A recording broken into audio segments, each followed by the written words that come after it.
Cillian Young in ish, Stefan Sogdy, Morden, Tootfed, Feinte, Stolen with Tashi, Shit, go hall in your car. Yeah, she can't go on with a bog, she in Vroig. Zicht she did in Davadje. I guess she didn't have a test oil, Marshall, he hit scored and Tanila, Fach to get Kerry to get David Morden. Even again, Moltori Chursi. Gestolen me vriend Munneville en Ray to Kinte, bejaarde just skile les in immers. Niet alleen bontaast en Sunday. Colm Cooper nish, leis an gig, agus tá tíú ceann aimse aige. Se agus beidir go bhfuil Colm beganin ciúnó an immerteach a seanna chrín ar fad inis. Mar sin Paddy Bradley leis an gig sair. Agus an cólam dianta aige sin.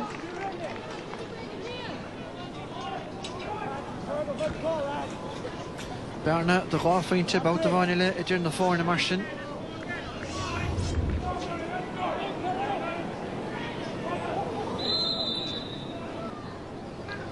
Yeah, Shahanish van de Darna Lido go bhá tá san go háling ar fad. Máiste le muna chéirte.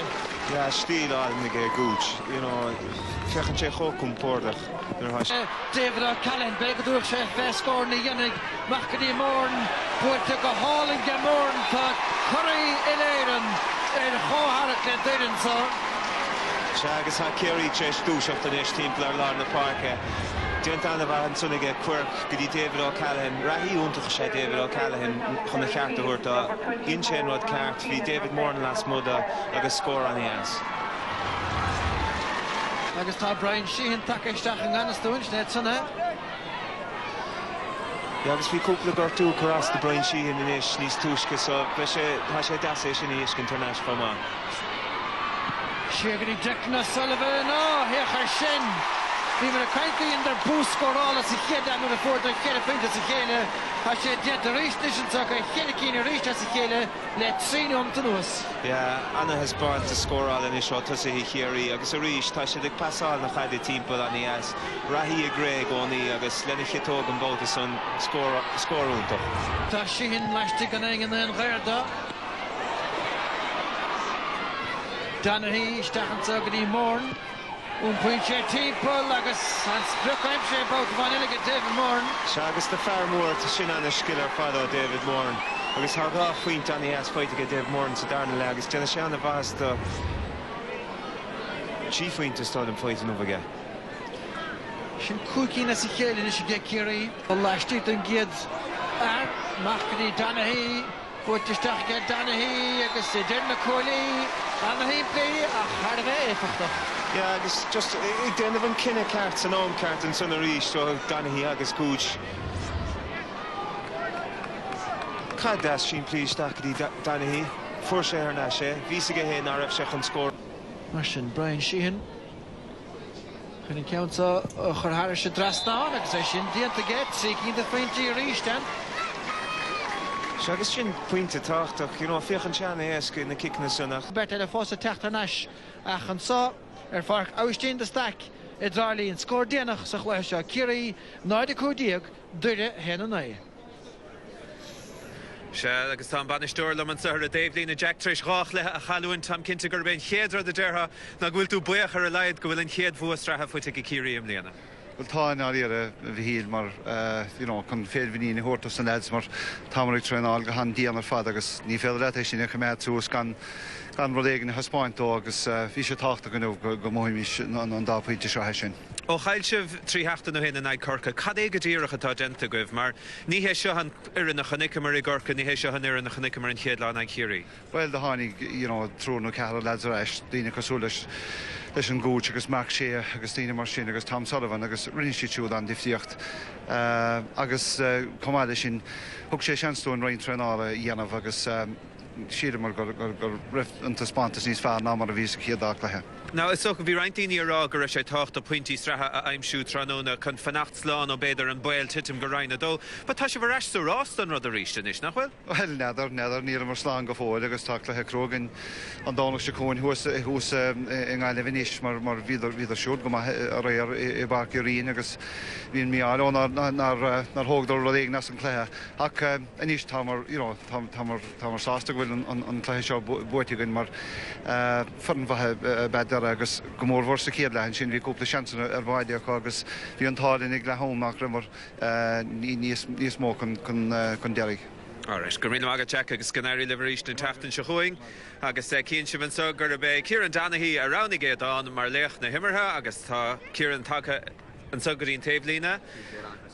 Agus cohard agus Kieran, a nice 3 points personally for yourself, but more importantly than that, Kerry finally, after 3 efforts, winning, and that must be very satisfying. Yeah, I suppose that was the main thing for us today. You know, we were kind of a bit all over the place after coming back on holidays, you know, and we still thought we might get something out of the 2 games, and could have got something out of the 2 games, I felt myself, but 2 losses, you know, so you wanted to kind of take the pressure off yourself, so that's what we were really trying to do today, and it was tough at stages, very tough breeze here, a breeze we're not used to in Aston Sykes Park, but in fairness, as we kept going, and thankfully got the 2 points in the end. And, you know, the first half you were, I don't know, it was a sort of a lethargic enough display, I think it'd be fair enough to say, but half-time, things seemed to turn around, and a lot more energy in the performance in the second half, I thought. Yeah, there was a lot more energy, right, in the second half, but it's just the way we had to play in the first half. We had to kind of retreat back, and we had very limited forwards. We'd only really playing with 3 or 4 forwards, so it was always going to look a bit slower pace. But once we moved up to the scoring goals in the second half with the win behind us, there was a bit more intensity about us. In fairness to the Gooch, it's great to have him back. He kicked some super scores there to kind of just take the pressure off us. And no, just as I said, we have to give Derry credit too. They came down, never gave up to the end, and just delighted to get over the line. Tell me, you know, you were a good man to assess how the new guys are doing because you've lost a lot of guys in key areas throughout the pitch. So, in terms of performances, do you feel that the guys that are coming in for the likes of Dara, coming in for the likes of Tig and Tommy, etc., are they there at the mark now? Well, I did okay when I came in for Tommy at full forward, but no, it's great. We've got loads of talent down in Kerry, and we're lucky in a way. David O'Callaghan came in there today, and his first start, and it really stormed into the game. You know, we've plenty of fellas be coming in. You know, obviously the guys we lost are huge losses, but we're just going to have to take what we have from now, move forward, try and work as well as we can with it, and hopefully just look forward to the future. And that's what we have to do. Like the guys that are missing were huge players first, but you know, players like myself and Declan and Colin now just have to step it up and maybe take over leadership roles. And we're looking forward to getting Paul back, and he's a huge leader for us. And once we get him back, there's a lot of leaders again in the pitch, and that's the main thing for us. All right, go riile agad Kieran agus cohardachas slat. Okay, Sinead mar sin agus Kieran Donaghy leach na himmartha in league and that sort of thing, but they still needed to kind of get back on form today again, because other than that, you know, it would have been a whitewash in the first 3 games. It would. Jack doesn't like to, you know, to lose any game that he plays in. But you know, cobwebs are there. There's no doubt about it. Did enough to win today. They were the better team, in my opinion. It was desperate cold down there. People don't realise that, and a wind played havoc with the game, if you like. Derry opened up very, very well, but Kerry contained them very well against the wind. The wind was huge. But the one thing I'd say, Derry in the first half, the Jekyll and Hyde, very poor in the second half. I think, you know, Kerry would be thrilled with the win. They got a good few guys back. Colin Cooper came back and played well. Kieran Donaghy was excellent. David Moran was a great, you know, addition at centre forward there. But overall, Mark O'Shea coming in, newlywed, didn't look the worst aware. We don't know, maybe give him another few weeks, he might be different. But he shored up the defence brilliant in the second half. Did enough to win. You know, the difference in Derry, 11 wides in the first half to Kerry's 1. That was the difference. The use of the ball with the wind as against it. There was only one team at the end, and that was Kerry. Yeah, you've highlighted some of the wides that Derry had, and it really cost them. Indeed, you know, as I said, 11 wides in the first half. That's not good enough. You're not going to beat Kerry down in their backyard doing that. You know, we're just going to show some. You know, Owen again there. That's an awful wide. You know, he played very, very well. We're not picking on him there, if you like, each time there. We're just Brian Mullen there, another bad wide. With a strong win, you've got to be putting these chances away. Owen Bradley again. You know, we're going to see Fergal Doherty here gets a ball just absolutely aimlessly. Owen again there, and that's another very bad wide. That's Fergal's one there again there. They're aimless, absolutely shocking wides. Yeah, and this is the last one. That sums up Owen Bradley. In the second half, Derry were shocking, Michael, and we're not picking on him. He was the one that actually shoved for the ball. Yeah. The other forwards didn't. Apart from his 1-1, there was only one other point scored from the forward line. A lot of them hid today, I found, in the second half. Didn't want to know. So, desperate shooting, 15 wides to 6. That tells its own story. One man that certainly didn't hide, it'd be hard to hide to mind you, is Kieran Donaghy. You were impressed with him today. I thought he was absolutely immense today. You know, he made a statement of, you know, it was a performance of real purpose today. He's saying to himself, I'm going to lead from the front this year. Dara's gone, Ty Kennelly's gone back, Tommy Walsh is over there. If you look at it, another high catch, should have been a goal if you like, or could have been a goal, but this is a great score here. Rolls no lesser big giant than Mackay himself. Brilliant ball, curls it over the bar.